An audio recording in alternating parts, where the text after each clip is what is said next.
శ్రీ రామకృష్ణ ప్రభ ఛానల్ను చూడండి, మాసపత్రికను చదవండి. ఓం స్థాపకాయ చ ధర్మస్య సర్వధర్మస్వరూపిణే అవతార వరిష్ఠాయ రామకృష్ణాయ తే నమః. అందరికీ నమస్కారం. శ్రీరామకృష్ణ కథామృతం. శ్రీరామకృష్ణులు. రాముడు నారదుడితో నా నుంచి ఏదైనా వరం కోరుకో అన్నాడు. అందుకు నారదుడు, రామ, నాకు ఏం కొరత, నేనేం కోరుకోను. వరం ప్రసాదించి తీరాలి అనుకుంటే నీ పాదపద్మాల పట్ల శుద్ధ భక్తి కలిగేట్లు నీ భువనమోహన మాయలో మైమరిచిపోకుండా ఉండేట్లు అనుగ్రహించు అని వేడుకున్నాడు. వెంటనే రాముడు, నారద, మరేదన్నా కూడా కోరుకో అన్నాడు.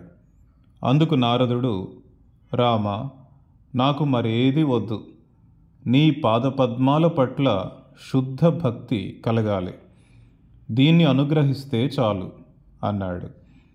నేను అమ్మతో, అమ్మ, నాకు పేరు ప్రతిష్టలు అక్కర్లేదు తల్లి, అష్టసిద్ధులు శతసిద్ధులు ఏవీ అక్కర్లేదు, దేహ సుఖం వద్దు, నాకు కావలసింది ఒక్కటే ఒక్కటి, అది నీ పాదపద్మాల పట్ల శుద్ధ భక్తి, దానినే అనుగ్రహించు అని ప్రార్థించాను. ఆధ్యాత్మ రామాయణంలో లక్ష్మణుడు రాముడితో, రామ, నువ్వు ఏ ఏ స్థితులలో ఏ ఏ రూపాలలో ఉన్నావు, నిన్ను ఎలా తెలుసుకోవటం అని అడిగాడు.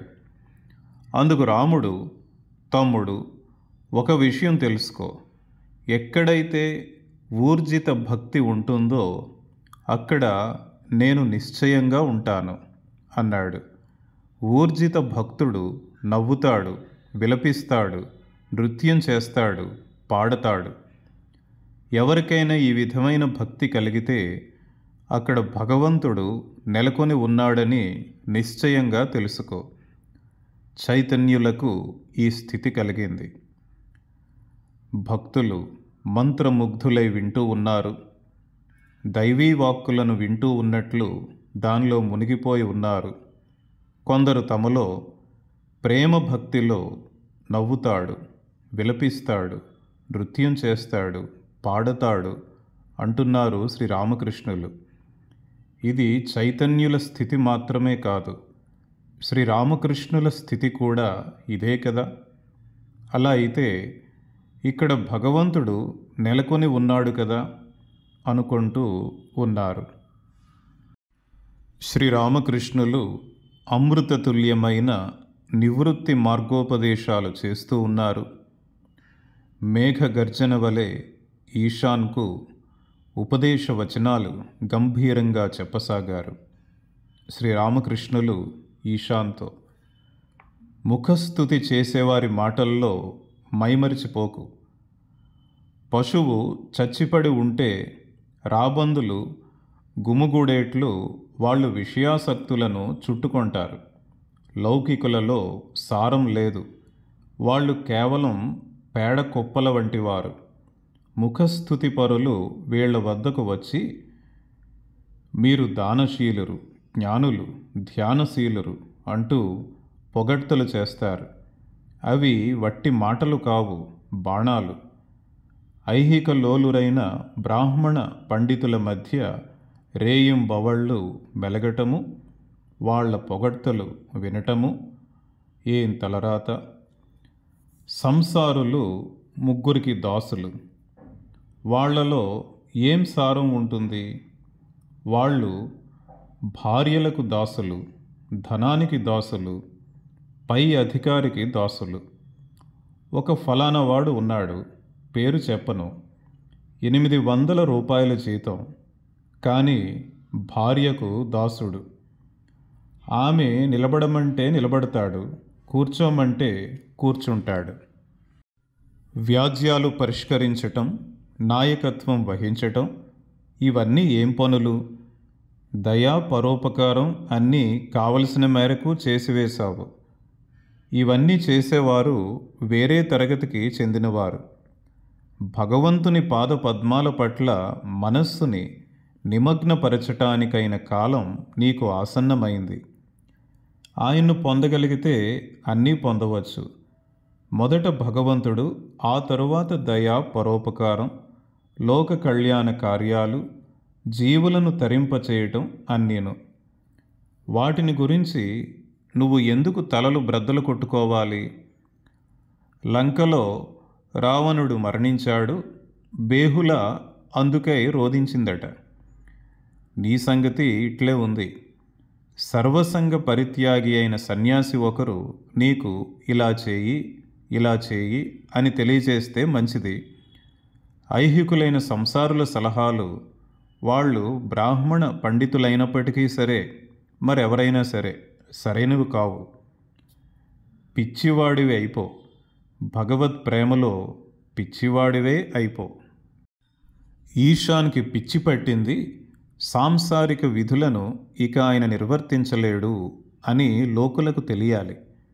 వ్యాజ్యాలను పరిష్కరించటం, నాయకత్వం వహించటం మొదలైన వాటి కోసం ఆ పిదప వాళ్ళు నీ వద్దకు రారు. పంచపాత్ర, ఉద్ధరణి అన్నిటినీ విసిరివేయి. ఈశాన్ అనే పేరుకు తగినట్లు జీవించు. ఈశాన్ సర్వసంగ పరిత్యాగి అయిన శివుని నామాలలో ఒకటి. ఈశాన్ వెర్రివాణిని చేయవే నీ ప్రేమలోన, పిచ్చివాణిని చేయవే ననుగన్న తల్లి. శ్రీరామకృష్ణులు. పిచ్చి పట్టడం, అవును అదే సరైనది. అధికంగా భగవచ్చింతన చేస్తే మెదడు పాడైపోతుంది అని శివనాథ్ అన్నాడు. అందుకు నేను, ఏమిటి, చైతన్యాన్ని గురించి చింతన చేసేవాడు అచైతన్యుడు అవుతాడా? భగవంతుడు నిత్య శుద్ధ బోధస్వరూపుడు. ఆయన చైతన్యం వలననే అన్నిటినీ తెలుసుకుంటున్నాం. ఆయన చైతన్యం ద్వారానే సమస్తం చైతన్యమయంగా గోచరిస్తుంది. ఎవరో తెల్లదొరకు మతి చెడిందట. అందుకు కారణం అతడు అధికంగా భగవచ్చింతన చేశాడట అంటున్నాడు ఇతడు. ఒకవేళ అలా జరిగి ఉండనూ వచ్చు. వాళ్ళు అధికంగా ఐహిక వస్తు చింతన చేస్తారు. భగవత్ ప్రేమ నాలో నిండింది, అందుచే జ్ఞానం కోల్పోయాను అని ఒక పాటలో ఉంది. కానీ ఇక్కడ చెబుతూ ఉన్న జ్ఞానం బాహ్య ప్రపంచం గురించిన జ్ఞానం. శ్రీరామకృష్ణుల పాదాలను పట్టుకునే ఈశాన్ అన్నీ వింటున్నాడు. మధ్య మధ్యలో ఆలయంలో వెలిసి ఉన్న కాళీమాత విగ్రహాన్ని చూస్తూ ఉన్నాడు. దీపాల కాంతిలో ఆమె వదనంలో దరహాస చంద్రికలు వెల్లి విరిశాయి. శ్రీరామకృష్ణుల ముఖత వెలువడుతున్న పవిత్ర వేదవాక్కులను పోలిన వచనాలను ఆలకించి మహదానందం పొందుతూ ఉన్నట్లుగా ఆమె గోచరించింది. ఇక్కడ శ్రీరామకృష్ణులు భగవంతుణ్ణి మనం ఏ విధంగా ప్రార్థించాలో 2 ఉదాహరణల ద్వారా తెలియచేస్తున్నారు. ఒకటి, రాముడు నారదుడితో ఏమైనా వరం కోరుకోమని అడిగితే, ఏ వరము వద్దు, నీ పాదపద్మాల పట్ల శుద్ధ భక్తి కలగాలి, దీన్ని అనుగ్రహిస్తే చాలు అని ప్రార్థించడం. అదేవిధంగా స్వయంగా శ్రీరామకృష్ణుల అమ్మతో, నాకు ఏవి అక్కర్లేదు, నాకు కావలసింది ఒకటే ఒకటి, అది నీ పాదపద్మాల పట్ల శుద్ధ భక్తి, దానినే అనుగ్రహించు అని ప్రార్థించడం. వీటి ద్వారా మనం తెలుసుకోవచ్చు, మనం భగవంతుణ్ణి కేవలం శుద్ధ భక్తిని ప్రసాదించమని ప్రార్థించాలి. మనకి ఆ భక్తి కలిగినట్లయితే అన్నీ సమకూరినట్లే. అదేవిధంగా ఆధ్యాత్మ రామాయణంలో ఉన్న విషయాన్ని ప్రస్తావిస్తూ, ఎక్కడైతే ఊర్జిత భక్తి ఉంటుందో అక్కడ భగవంతుడు నిశ్చయంగా నెలకొని ఉంటాడని తెలియచేస్తున్నారు. అదేవిధంగా సంసారులు ముగ్గురికి, భార్య, ధనం, పై అధికారి, ఈ ముగ్గురికి దాసులుగా ఉంటారని, అదేవిధంగా చైతన్యాన్ని గురించి చింతన చేసేవారు ఎప్పటికీ కూడా అచైతన్యులు కాబోరని శ్రీరామకృష్ణులు తెలియచేస్తున్నారు. అందరికీ నమస్కారం.